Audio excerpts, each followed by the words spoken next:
pathetic earthlings. Who can save you? Go, boys, go!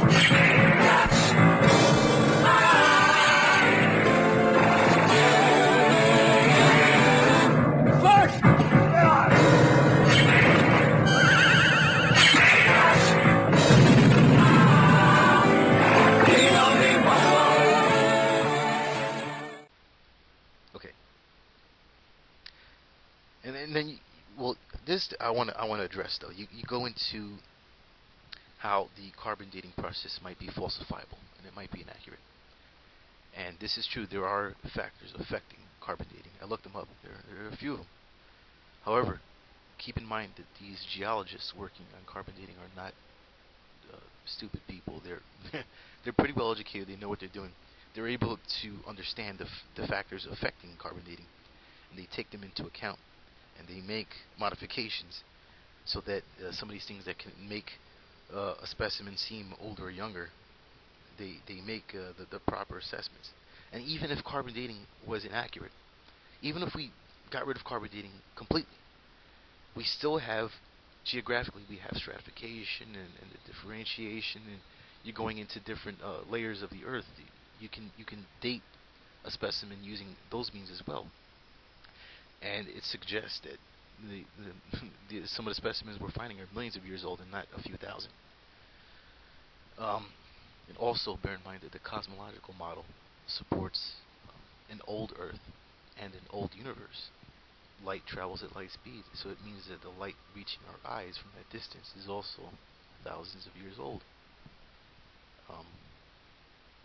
Well, yeah, you're gonna say, yeah, thousands. That supports my claim. Well, we can see stars that are millions of light years away as well.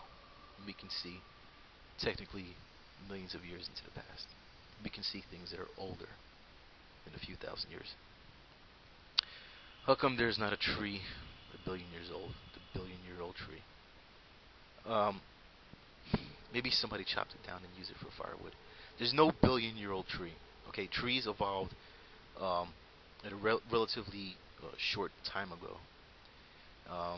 Yeah, it was hundreds of millions of years ago, but I mean the Earth is billions of years old. So in comparison to the age of the planet, yes, even a tree that's 100 million years old is relatively young. Okay, and keep in mind that all living things need to die. And yeah, so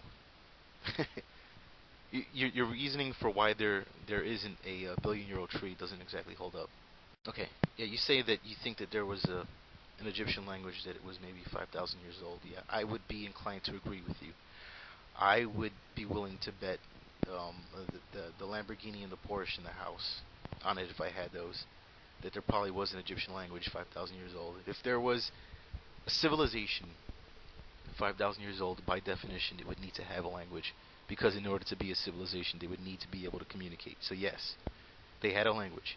For all we know, there was a language older than the one that the Egyptians had. Maybe it wasn't a written language. Maybe they didn't have any records of it.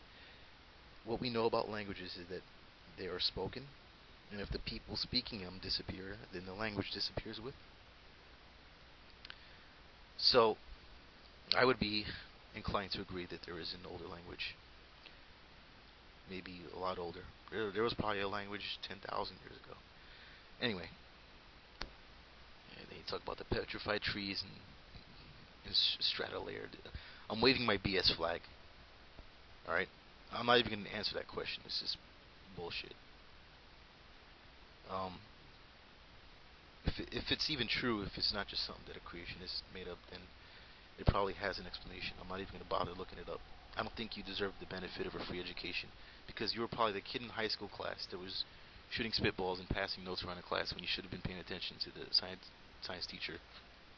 50 fucking inches. I've seen the Lincoln Memorial.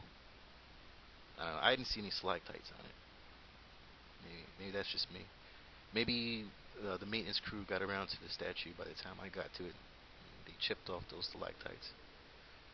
It's ridiculous. And then you say scientists have this fixed rate at which stalactites grow, which is ridiculous.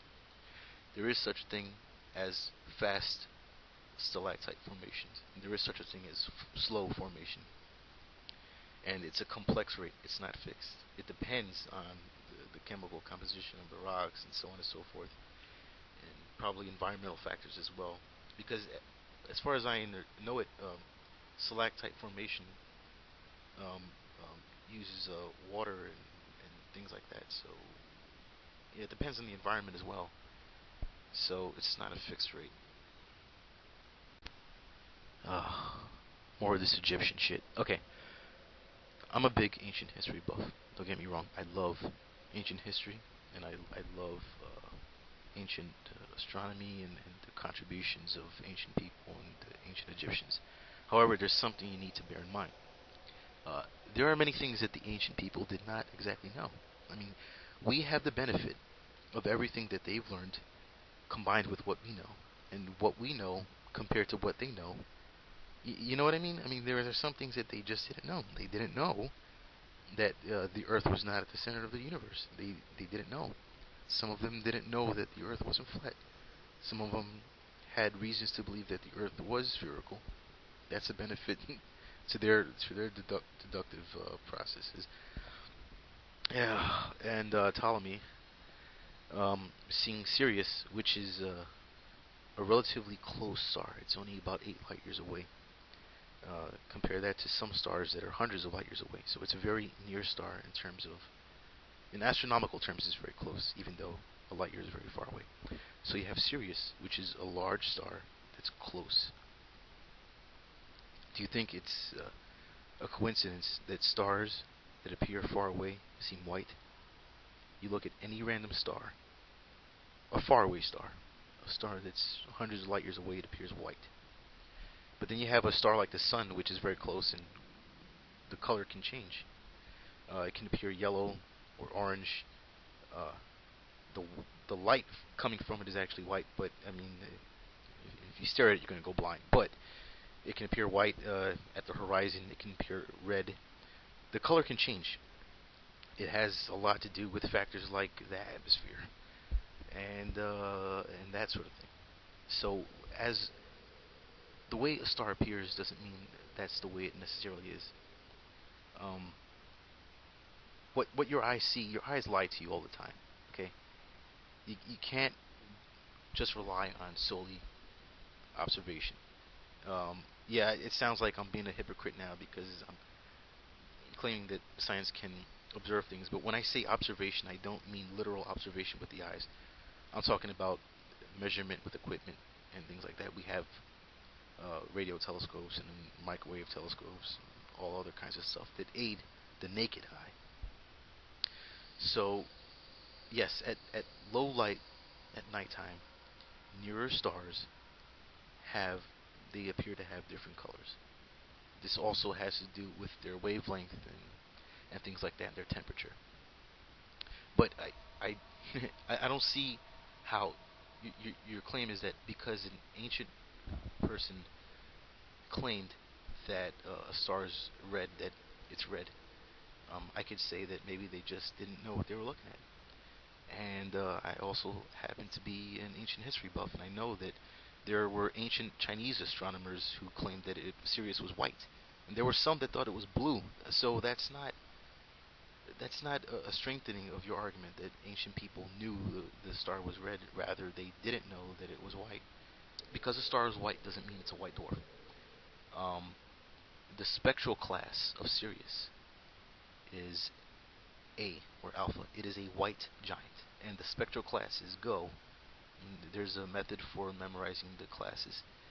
It's Oh, be a fine girl and kiss me. Is how ridiculous your question was because you were assuming that because it's white, it's a white dwarf. It's not. Um, but anyway, it's if it had somehow become a white dwarf in the amount of time from when the first AD, when Ptolemy observed it, and today, every ancient astronomer would have been talking about Sirius, and that is because when a star becomes a white dwarf, it is probably one of the best fireworks show in the galaxy. Okay, everyone who had uh, an eye would have seen it. Okay, it would have been one of the most amazing things in the ancient world. So it definitely didn't become a white dwarf in a span of a couple thousand years. It is and has been for the last 200 million years a white giant.